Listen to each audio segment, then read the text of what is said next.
আজি হৈ যোৱা তোমালোকৰ SSLC ক্লাছ 10ৰ এৰাবিক ইলেক্টিভ ছাবজেক্টৰ এক্সাম আজি এক্সাম শেষ। তো এইখন আৰবী প্ৰশ্ন কাকতখন তোমালোকে চাই লোৱা 2024ৰ। তো 1 নম্বৰত আহিছিলে তলত দিয়াবোৰৰ আৰবীত উত্তৰ দিয়া। যিকোনো তোমাক ইয়াতে যিকোনো 10টা লিখিব দিছিলে। ইয়াতে বহুত কেইটা প্ৰশ্ন দিছে, তোমালোকে চাই লোৱা।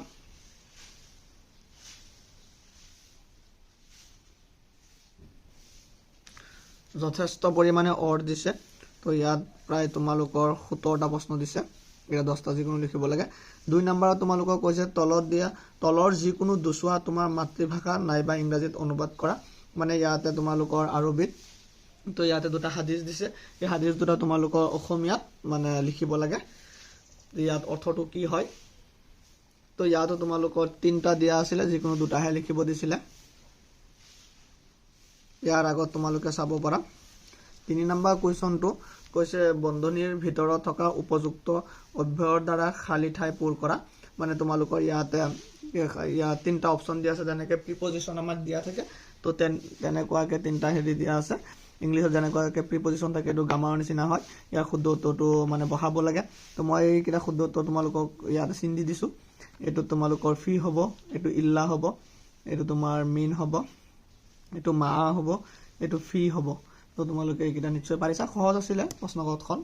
তো 4 নম্বৰ কুৱেশ্যনটো চাই লোৱা। 4 নম্বৰ কুৱেশ্যনটো একে সহজ। এইকেইটা তোমালোকৰ তলৰ প্ৰতিটো শাৰীৰ শব্দবোৰ উপযুক্ত ৰূপে সজোৱা। মানে এইটো তোমালোকৰ মানে উল্টা পাল্টাকৈ দিয়া আছে এটা চেণ্টেন্সটো সঠিককৈ লিখিব লাগে। তো একেবাৰে সহজে আছিলে তোমালোকৰ, এইকেইটা নিশ্চয় তোমালোকে পাৰিছা। তো এইকেইটা আনচাৰ মই ইয়াতে তোমালোকক দি দিছোঁ শুদ্ধকৈ। তো এইখনত তোমালোকে চাই ল'ব পাৰিবা। ইয়াৰ আগৰখিনি তোমালোকে চাব পাৰা। তো 4 নম্বৰকেইটা নিশ্চয় তোমালোকে পাৰিছা। 5 নম্বৰ। তো 5 নম্বৰকেইটাও তোমালোকৰ সহজ আছিলে। ইয়াতে তোমালোকক কৈছিলে বন্ধনীৰ মাজৰ পৰা তলত দিয়া শব্দবোৰ সমাৰ্থকবোধক শব্দ লিখা। মানে ইয়াৰ সমাৰ্থক শব্দবোৰ লিখিব দিছে। এইকেইটাও সহজ হয়। যদি তোমালোকৰ এনেকুৱা গোটেই প্ৰশ্ন কাকতৰ ছল্ভ লাগে মোক কমেণ্টত জনাবা। মই নেক্সটত ভিডিঅ' বনাই কিনে গোটেইখিনি ছল্ভ কৰি দি দিম। তো ইয়াৰ আগত প্ৰশ্নটো চাই যোৱা বাকীখিনি।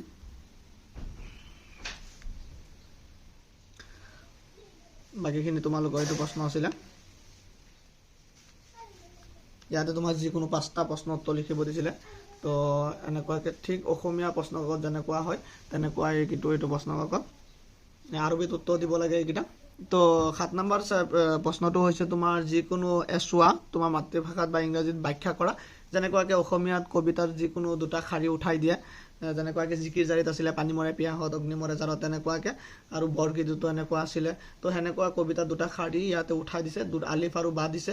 তো যিকোনো এটাহে ব্যাখ্যা কৰিব লাগে। তো ইয়াতে 5 মাৰ্ক দিছে। তো একেবাৰে সহজ হয়। তো ইয়াৰ আগতে 8 নম্বৰটো আলিফ বা কি কৰিব লাগে, বিপৰীত শব্দবোৰ মিলাব লাগে, কোনটোৰ লগত কোনটো মিলিব। তো ইয়াৰ আগত চোৱা। তো ইয়াৰ আগতে 9 নম্বৰকেইটা তোমালোকৰ কি কৰিব লাগে। ইয়াতে কৈছে তলত দিয়া শব্দবোৰৰ এক বচন বহু বচনলৈ আৰু বহু বচনক এক বচনলৈ ৰূপান্তৰ কৰা। মানে কোনটো ক'ৰবাত এক বচন দিছে সেইকেইটা বহু বচনলৈ নিব লাগে। তো এনেকুৱাকৈ দিছিলে। তো ইয়াৰ আগৰ প্ৰশ্নখিনি চাই ল'ব পাৰা। এইকেইটা তোমালোকৰ কাৰণে ইজি হয়। এইকেইটা গ্ৰামাৰ, এইকেইটা চবেই নিশ্চয় পাৰে। তো ইয়াতে কৈছে তলৰ শব্দবোৰৰ উপযুক্ত শাৰীত লিখা। তো এইটো তোমালোকৰ ইচিম ফেইল হৰফ। তো হৰফবোৰ তোমালোকে জানা, যেনেকৈ ইল্লা হৰফ। এনেকুৱাকৈ কিছুমান তোমালোকে যেনেকুৱাকৈ এই ফাৰ্ষ্টৰটো তোমাৰ কি হ'ব, ফেইল হ'ব। তো তেনেকুৱাকৈ নিশ্চয় পাৰিছা। তো তোমালোকৰ এনেকুৱাকৈ ইয়াৰ আনচাৰ লাগিলে মোক কমেণ্টত জনাবা। মই আকৌ নেক্সট টাইম ভিডিঅ' বনাই আনচাৰ সহ তোমালোকক আপলোড দি দিম। ইয়াৰ আগত তোমালোকে চাই লোৱা। এইটো তোমালোকৰ কি কৰিব লাগে, 11 নম্বৰটো তলৰ প্ৰতিটো খালী ঠাই পূৰণ কৰা। তো এইটো মাজি মুজাৰে আমৰ। এইটো তোমাৰ চিগা হয়। তো যোনে চিগা পঢ়িছা তোমালোকে এই আমৰৰ চিগাটো লিখিব লাগে। এইটো দাখালা। ইয়াত দখলো আমৰটো কি হ'ব সেইটো লিখিব লাগে। তো তোমালোকে নিশ্চয় জানা। ইয়াৰ আগতে তোমালোকে চাই লোৱা। 12 নম্বৰ কৈছে তলৰ প্ৰতিটো শব্দৰ দ্বাৰা একোটাকৈ বাক্য ৰচনা কৰিব লাগে। তো চাই লোৱা। তো তোমালোকক এইকেইটা মই তোমালোকক বাক্য ৰচনাকেইটা দেখাই দি আছোঁ, চাই লোৱা কেনেকুৱা হ'ব। তো ইয়াতে তোমালোকক বহুতকেইটা বাক্য ৰচনা শব্দ দিয়া আছিলে। এইকেইটা দি বাক্য ৰচনা কৰিব লাগে। তো ইয়াতে চাই লোৱা তোমালোকৰ বাক্য ৰচনাবোৰ এনেকুৱা। কালা দি এইটো বাক্য হ'ব, মান দি এইটো বাক্য হ'ব, মান আন্তা তুমি কোন। এনেকুৱাকৈ তোমাৰ এইটো তৰিকু, এইটো দি এটা বাক্য। ইয়াৰ পিছত চাই লোৱা। তো নিশ্চয় তোমালোকে পাৰিছা। ইয়াতে মই চিন দি দিছোঁ। তো আৰু তোমালোকে চাই লোৱা। আৰু ইয়াতে বাক্য আছে।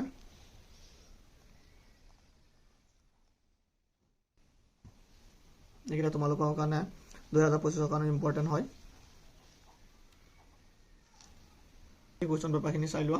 লাষ্টত একেবাৰে তোমালোকৰ 13 নম্বৰ কুৱেশ্যনটো আছিলে, তোমালোকে ট্ৰান্সলেশ্যন কৰিব লাগে, অৰ্থাৎ এইকেইটাকে তলৰ বাক্যবোৰ আৰবীলৈ অনুবাদ কৰা, মানে আৰবীত লিখিব লাগে, ইংৰাজীত দিয়া আছে। তো এইকেইটা সহজ হয়, তোমালোকে নিশ্চয় পাৰিছা। এনেকুৱা ট্ৰান্সলেশ্যন তোমালোকক নিশ্চয় আগতে পঢ়ি গৈছিলা। তো এইখিনি আছিলে তোমালোকৰ কুৱেশ্যন। চাই লোৱা ট্ৰান্সলেশ্যন কেইটা আহিছিলে। ইয়াতে যিকোনো 5টাহে লিখিব দিছে, তোমালোকৰ 8টা আহিছিলে। তো বহুত অৰ দিছে। তো এইখিনি আছিলে তোমালোকৰ কুৱেশ্যন। Thank U. ভিডিঅ'টো ভাল লাগিলে কমেণ্টত জনাবা।